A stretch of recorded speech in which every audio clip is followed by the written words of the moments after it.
If Sonam has helped you, please consider supporting for the benefit of others. Establishing a base engagement is the biggest hurdle for new ideas. Serious frustration with non-dual, looking for the looker. This is where things go wrong. Every time I hear look for the looker or something to that effect, I feel myself tense up and become extremely frustrated and even angry. Do I physically turn my eyes back into my head? I can't seem to break the illusion of subject/object. I've tried the headlessness course, the spectrum of awareness course, and now trying Locke-Kelly. Any phrasing or framing does not seem to get me into the desired state. I always feel like a self, I think. Oh, here we go. This is the big question, isn't it? Looking for the looker. I do actually, first of all, I want to say I hear you, because there's a lot of people who are getting frustrated by this use or term, looking for the looker.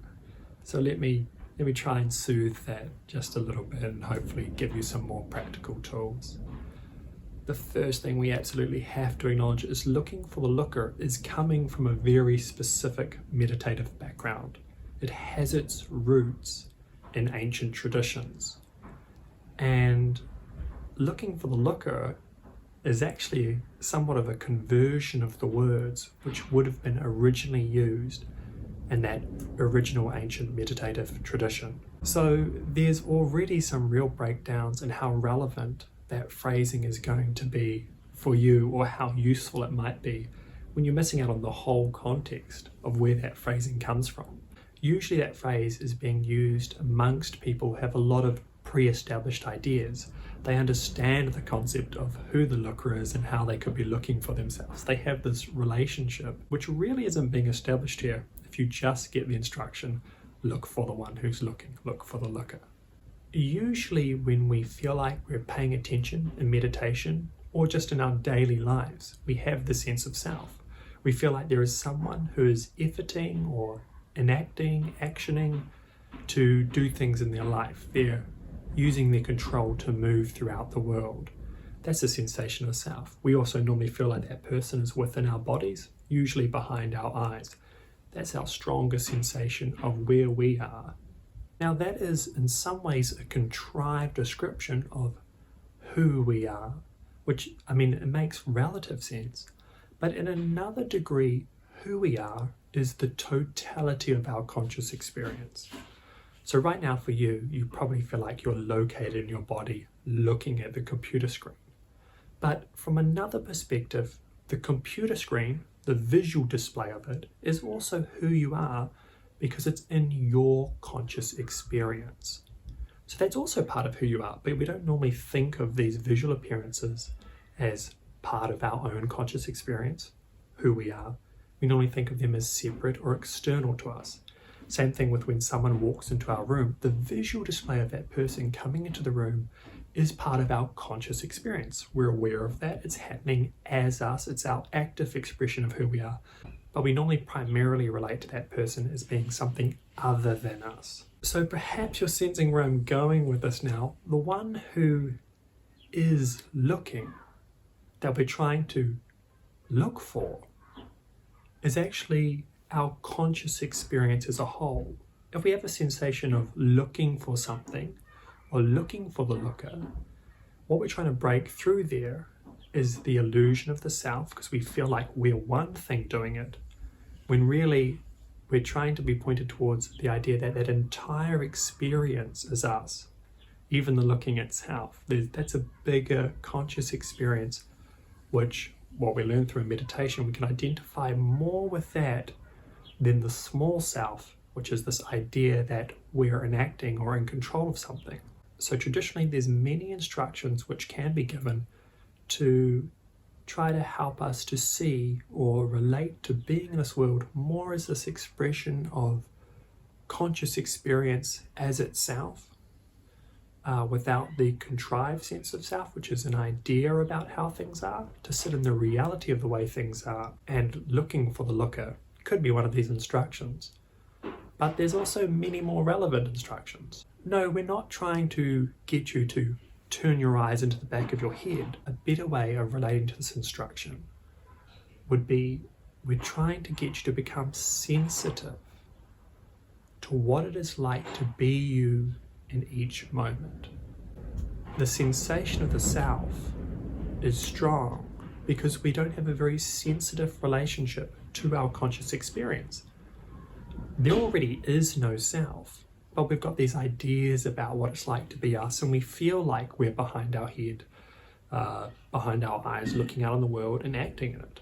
But in some ways, that's a very coarse description to the selfless reality of our conscious experience. Looking for the looker isn't about the looker trying to find something, because the looker doesn't exist. Looking for the looker, I think, to soothe the stress we find in trying to understand that instruction, is better understood as becoming more sensitive and stiller in our meditation, being naturally aware, to develop our sensitivity, to notice that there never is a looker. That's how we should locate the looker, becoming sensitive and more still, so that we can notice that the sensation of the self is just us lost in thoughts, conceptualizing the naturally selfless and spontaneously occurring nature of our conscious experience, which is expressing itself all the time. It's here right now. I'm right in front of you as part of your conscious experience. Your conscious experience is changing forms, and there's nothing any contrived self can do about that. And if we feel like there is, or if we feel like if we still don't feel identical to the changing forms of our conscious experience, we feel separation, that's because we're actively lost in our head trying to understand our conscious experience through concepts rather than resting in the nature of that experience, which is just it unfolding naturally. So look for the looker. It does work for some, but for most of us, I think it's quite a contrived instruction. I think a better instruction is just probably practice a bit more, meditate a bit more, become stiller and develop a stronger awareness or relationship or sensitivity to what it is like to be us in each moment. Develop a stronger relationship to our conscious experience, because the nature of that conscious experience is selfless. But we need to have a sensitive relationship to conscious experience to be able to see that, embody that, and live that in our life. Because even if we glimpse it for a moment, the habit of conceptualizing comes straight back in. We can glimpse selflessness, and then the habit comes back in. We live our life conceptualizing the world. So the practice, either way, even if we get it through looking for the looker or a different instruction, practice is about becoming still and seeing the true nature of who we are, which is spontaneously present and shifting, selfless conscious experience all the time. So don't worry too much about that instruction, would be my advice to most people who are finding it hard. Just keep practicing meditation, look for some different instructions, and one day that'll all make sense.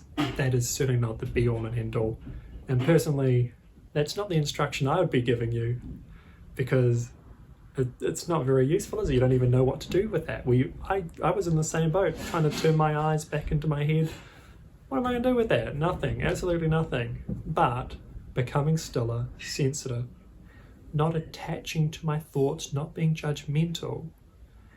Well, those are very practical things I can practice in my meditation, which will increase my relationship to my awareness or my conscious experience, which is already free from the self. Keep on practicing, whatever practice you're doing. Become still, increase the sensitivity, and eventually you'll see the self is an illusion. It's just conceptual thoughts. And you'll have this new understanding of who you are as the experiential reality to your life. Not the conceptual reality, which is how we usually relate to and think of the world, but the experiential, formless reality of who we are. I've chucked out a lot there, but maybe if you rewatch this, it'll make more sense.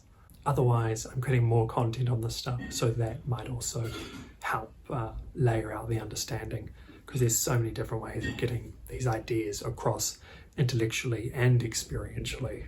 I understand your frustration. That teaching not so important. If it doesn't work for you, it doesn't work for you. So many other ways to get there. You got your life ahead of you. You'll figure it out.